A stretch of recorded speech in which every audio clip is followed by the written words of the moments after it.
Hi, I'm Maurisa Coleman. I'm a political and business strategist, and this is my political podcast. You'll soon understand why I've decided to call it Rebellious Politico. The first thing I want to talk about is the IT outage. Let's just watch a quick clip from I can't keep up with the number of reports I'm getting in from airports around the world, from airlines, from companies who are saying they're experiencing some problems. What do you make of the scale of it? Yes, Anna.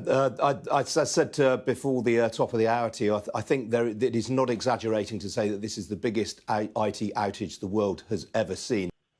Now, at the time of filming this, it's Friday the 19th, the day of the outage. There have been numerous calls for the government to call a Cobra meeting since the early hours of the morning.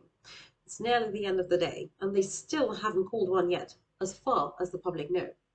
Now, as a former Parley staffer, it's likely that such a meeting was indeed called, but if it was, it really should have been made public, especially because reports claim that this isn't a terror incident.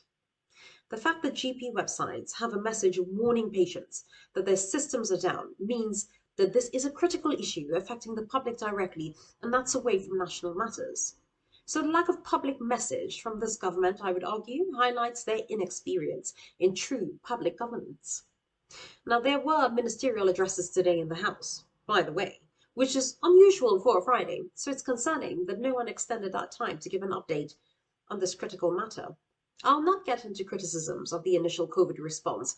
I'm trying not to be too controversial on my first video. What would be interesting to see is what happens from Monday the 22nd. Now, the week should be given to debating the King's speech, but surely someone should call an urgent question, or a minister just should explain what was done to mitigate issues arising from the global outage over the weekend. Let's see.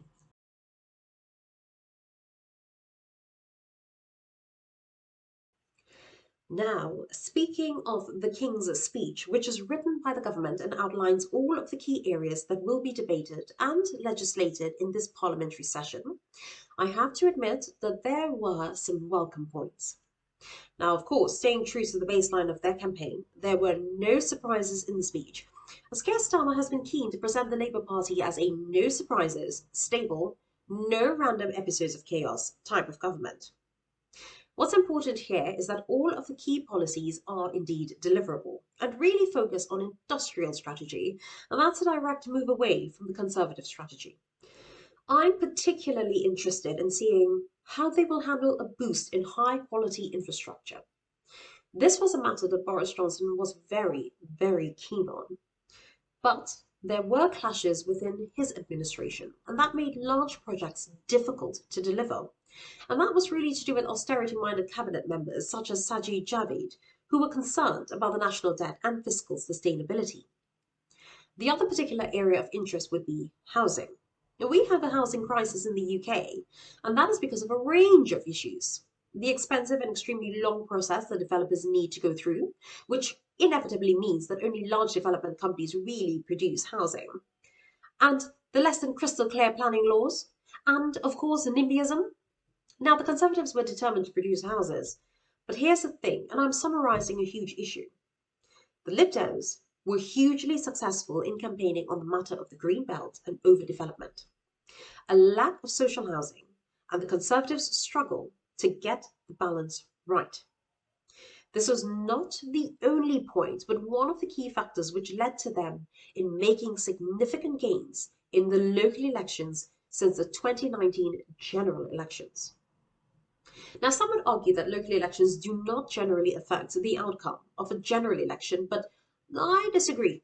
I think that the MPs, especially in the southeast, saw the warning signs and campaigned for the protection of the Green Belt in a bid to save their seats. Coverage of NIMBY protesters in various press outlets only fueled what was termed Tory rebellions, and the Levelling Up Department released amendments to the policy that favoured NIMBYism. Let's see how this plays out in this parliament. Will we really get more housing? Or will the NIMBYs win again? Honestly, I think that if the Labour Party are going to tackle the NIMBYs, the Conservatives should just let them. Look, the role of the opposition is to oppose, but in this matter, a political strategy would be to let the Labour Party take this on. The point is, Let us not fall into opposition for the sake of it. Let's focus on long-term goals and take tactical advantage.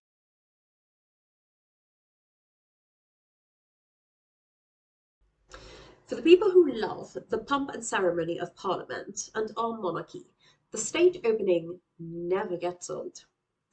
And it's always great to see a Prime Minister and the leader of the opposition actually being cordial.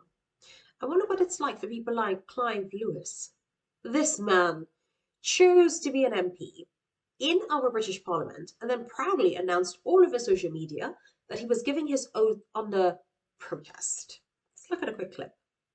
I take this oath under protest and in the hope that one day my fellow citizens will democratically decide to live in a republic. Until that time, I do solemnly, sincerely and truly declare and affirm that I will be faithful and bear true allegiance to His Majesty King Charles according to law.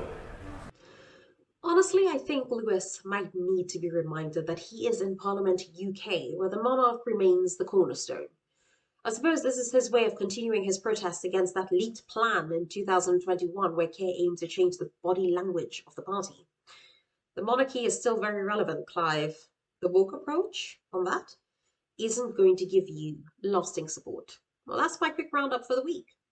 Now, I'm just starting out, so if there are any specific and relevant political issues you want me to cover, don't hesitate to comment below.